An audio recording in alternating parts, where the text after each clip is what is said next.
بسم اللہ الرحمن الرحیم۔ السلام علیکم ورحمۃ اللہ وبرکاتہ۔ اللہ کے راستے میں خرچ کرنے والوں کے کچھ ایسے دلچسپ واقعات ہیں جو ہمارے لیے نمونہ ہیں۔ انہوں نے دنیا اور آخرت کی حقیقت کو سمجھ لیا تھا اور اس دنیا دھوکے کے گھر سے ایسی بے رغبتی اختیار کی جو ہمارے لیے ایک سبق اور نصیحت ہے۔ پیارے دوستو، زہد اور سخاوت کے کچھ ایسے ہی دلچسپ اور حیرت انگیز واقعات میں آج کی اس ویڈیو میں آپ لوگوں سے شیئر کر رہا ہوں۔ ویڈیو بہت ہی دلچسپ اور سبق آموز ہے۔ ویڈیو کو آخر تک ضرور دیکھیے گا اور ہمارے چینل پر جو نئے ہیں ان سے گزارش ہے کہ ہمارے چینل کو سبسکرائب کیجیے اور پسند آئے تو لائک اور کامنٹ ضرور کیجیے گا۔ جزاک اللہ۔ ایک مرتبہ حضرت امام حسن اور امام حسین اور حضرت عبداللہ بن جعفر رضی اللہ تعالیٰ عنہ حج کے لیے تشریف لے جا رہے تھے۔ راستے میں ان کے سامان کے اونٹ ان سے جدا ہو گئے۔ یہ بھوکے پیاسے چل رہے تھے کہ اچانک ایک خیمے پر سے ان کا گزر ہوا۔ اس میں ایک بوڑھی عورت تھی۔ ان حضرات نے ان سے پوچھا کہ ہمارے پینے کو کوئی چیز ہے، پانی ہو یا دودھ، لسی وغیرہ تمہارے پاس موجود ہے؟ اس نے کہا کہ ہاں ہے۔ یہ لوگ اپنی اونٹیوں پر سے اترے۔ اس بڑھیا کے پاس صرف ایک معمولی سی بکری تھی۔ اس بڑھیا نے اس کی طرف اشارہ کر کے کہا کہ اس کا دودھ نکال لو اور اس کو تھوڑا تھوڑا سا پی لو۔ ان حضرات نے اس کا دودھ نکالا اور پی لیا۔ پھر انہوں نے پوچھا کہ کھانے کے لیے کوئی چیز ہے؟ اس بڑھیا نے کہا کہ یہی بکری ہے، اس کو تم میں سے کوئی ذبح کر لے تو میں پکا دوں گی۔ انہوں نے اس کو ذبح کیا اور اس بڑھیا نے اس کو پکا دیا۔ یہ حضرات کھا پی کر جب شام کو چلنے لگے تو انہوں نے اس بڑھیا سے کہا کہ ہم ہاشمی گھرانے کے ہیں، اس وقت ہم حج کے ارادے سے جا رہے ہیں، اگر ہم زندہ سلامت واپس مدینہ پہنچ جائیں تو ہمارے پاس آنا، تیرے اس احسان کا بدلہ دے دیں گے۔ یہ حضرات تو فرما کر چلے گئے۔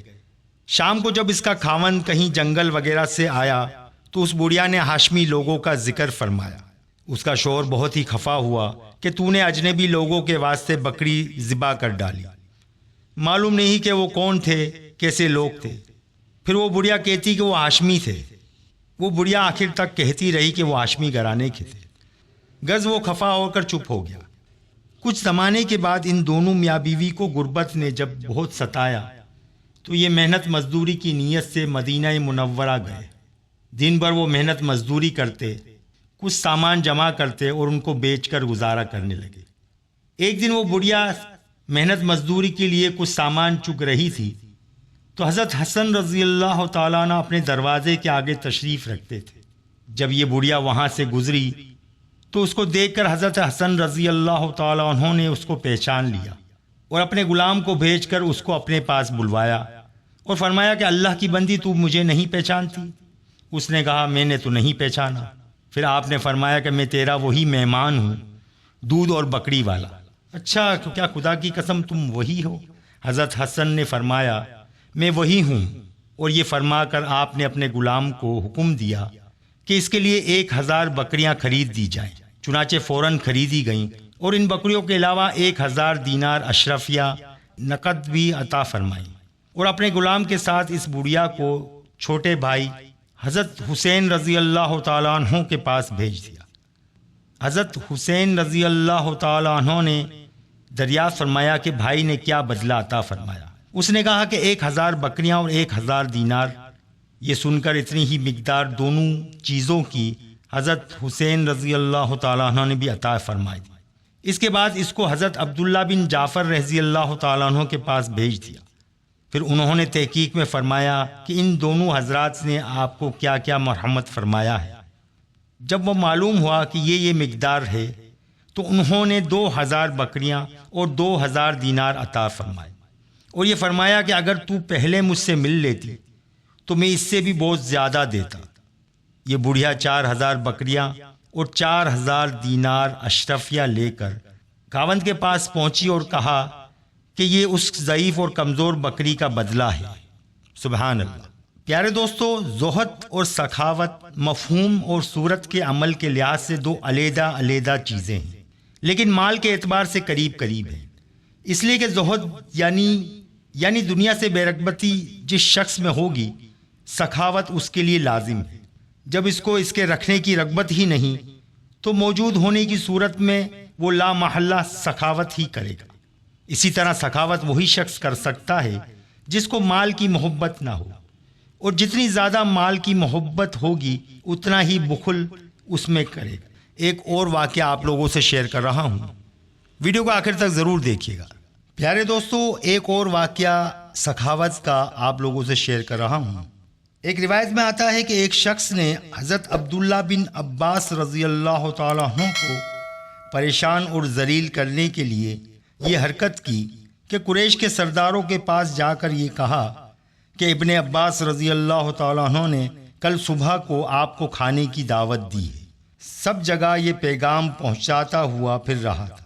جب صبح کو کھانے کا وقت ہوا تو حضرت عباس رضی اللہ تعالیٰ عنہ کے گھر اتنا مجموعہ اکٹھا ہو گیا کہ پورا گھر بھر گیا۔ تحقیق سے معلوم ہوا کہ یہ صورت پیش آئی ہے۔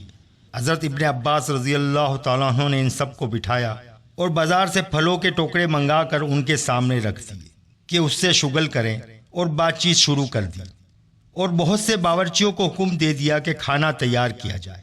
اتنے میں وہ حضرات پھلوں کے کھانے سے فارغ بھی نہ ہوئے تھے کہ کھانا تیار ہو گیا۔ سب نے شکم شیر ہو کر کھانا کھایا۔ اس کے بعد حضرت ابن عباس رضی اللہ تعالیٰ عنہ نے اپنے خزانچیوں سے پوچھا کہ کیا اتنی گنجائش ہے کہ ہم اس دعوت کے سلسلے کو روزانہ جاری رکھ سکیں؟ انہوں نے عرض کیا کہ ہاں ہے۔ حضرت ابن عباس رضی اللہ تعالیٰ عنہ نے فرمایا کہ اس مجموعے کو روزانہ صبح کو ہمارے یہاں دعوت ہے، روز آ جایا کریں۔ یہ زمانہ حضرت صحابہ کرام رضی اللہ تعالیٰ عنہ اجمعین کے اوپر فتوحات کی کثرت کا تھا، مگر ان حضرات کے سخاوت کے زور سے مال اس طرح ختم ہو جاتا تھا جیسا کہ پانی چھنی میں بھرا اور ختم ہوا۔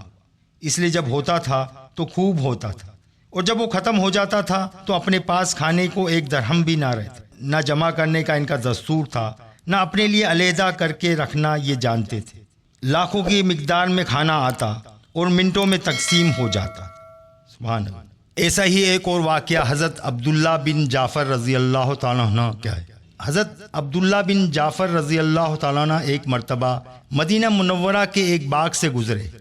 اس باغ میں ایک حبشی غلام باغ کا رکھوالا تھا۔ وہ روٹی کھا رہا تھا اور ایک کتا اس کے سامنے بیٹھا ہوا تھا۔ جب وہ ایک لقمہ بنا کر اپنے منہ میں رکھتا تو ویسا ہی ایک لقمہ بنا کر اس کتے کے سامنے ڈالتا۔ حضرت عبداللہ بن جعفر اس منظر کو دیکھ رہے تھے۔ جب وہ غلام کھانے سے فارغ ہو چکا تو یہ اس کے پاس تشریف لے گئے اور اس سے دریافت کیا کہ تم کس کے غلام ہو؟ اس نے کہا کہ میں حضرت عثمان رضی اللہ تعالیٰ عنہ کے وارثوں کا غلام ہوں۔ انہوں نے فرمایا میں نے تمہاری ایک عجیب بات دیکھی۔ اس نے عرض کیا آقا تم نے کیا دیکھا؟ فرمانے لگے تم جب ایک لقمہ کھاتے تھے تو ساتھ ہی ایک لقمہ اس کتے کو دے دیتے۔ اس نے عرض کیا یہ کتا کئی سال سے میرا ساتھی ہے، اس لیے ضروری ہے کہ میں کھانے میں بھی اس کو اپنا ساتھی رکھوں۔ انہوں نے فرمایا اس کتے کے لیے تم اس سے کم درجے کی چیز بھی تو بہت کافی تھی۔ غلام نے عرض کیا مجھے اللہ جل شانہ سے اس کی غیرت آتی ہے کہ میں کھاتا رہوں اور ایک جاندار آنکھ مجھے دیکھتی رہے۔ حضرت ابن جعفر رضی اللہ تعالیٰ عنہ اس سے بات کر کے واپس تشریف لے گئے اور حضرت عثمان رضی اللہ تعالیٰ عنہ کے وارثوں کے پاس تشریف لے گئے اور فرمایا کہ اپنی ایک عرض لے کر آپ لوگوں کے پاس آیا ہوں۔ انہوں نے کہا کیا ارشاد ہے؟ ضرور فرما دیں۔ آپ نے فرمایا کہ فلاں باغ میرے ہاتھ فروخت کر دو۔ انہوں نے عرض کیا جناب کی خدمت میں وہ ہدیہ ہے، اس کو بلا قیمت قبول فرما لیں۔ فرمانے لگے میں بغیر قیمت لینا نہیں چاہتا۔ بہرحال قیمت طے ہو کر معاملہ ہو گیا۔ پھر حضرت ابن جعفر رضی اللہ تعالیٰ نے فرمایا کہ اس میں جو غلام کام کرتا ہے اس کو بھی لینا چاہتا ہوں۔ انہوں نے عذر کیا کہ وہ بچپن سے ہی ہمارے پاس ہے، اس کی جدائی شاک ہے۔ مگر عبداللہ بن جعفر رضی اللہ تعالیٰ عنہ کے اصرار پر انہوں نے اس کو بھی اس کے ہاتھ فروخت کر دیا۔ یہ دونوں چیزیں خرید کر اس باغ میں تشریف لے گئے اور اس غلام سے فرمایا کہ میں نے اس باغ کو اور تم کو خرید لیا ہے۔ غلام نے عرض کیا اللہ تعالی شانو آپ کو یہ خریداری مبارک فرمائے اور برکت عطا فرمائے۔ البتہ مجھے اپنے آقاؤں سے جدائی کا رنج ہوا کہ انہوں نے بچپن سے ہی مجھے پالا تھا۔ حضرت عبداللہ بن جعفر رضی اللہ تعالیٰ نے فرمایا میں تم کو آزاد کرتا ہوں اور یہ باغ تمہاری نظر کرتا ہوں۔ اس غلام نے عرض کیا کہ پھر آپ گواہ رہیں کہ یہ باغ میں نے حضرت عثمان رضی اللہ تعالیٰ عنہ کے وارثوں پر وقف کر دیا۔ حضرت عبداللہ بن جعفر رضی اللہ عنہ فرماتے ہیں کہ مجھے اس کی اس بات پر اور بھی تعجب ہوا اور اس کو برکت کی دعائیں دی اور واپس آ گیا۔ تو پیارے دوستو، یہ مسلمانوں کے اسلاف کے غلاموں کے کارنامے ہیں۔ اللہ تعالی ہم سب کو بھی اللہ کے راستے میں خرچ کرنے والا بنائے، سخاوت کرنے والا بنائے۔ اللہ تعالی سخاوت کو پسند فرماتے ہیں اور بخیل سے ناراض ہوتے ہیں۔ اللہ تعالی ہم سب کو عمل کی توفیق عطا فرمائے۔ ویڈیو اگر پسند آئی ہو تو لائک اور سبسکرائب ضرور کیجیے گا اور ہمارے چینل پہ کامنٹ ضرور کیجیے گا۔ انشاءاللہ تعالی پھر ملیں گے نیکسٹ ویڈیو میں۔ اللہ حافظ۔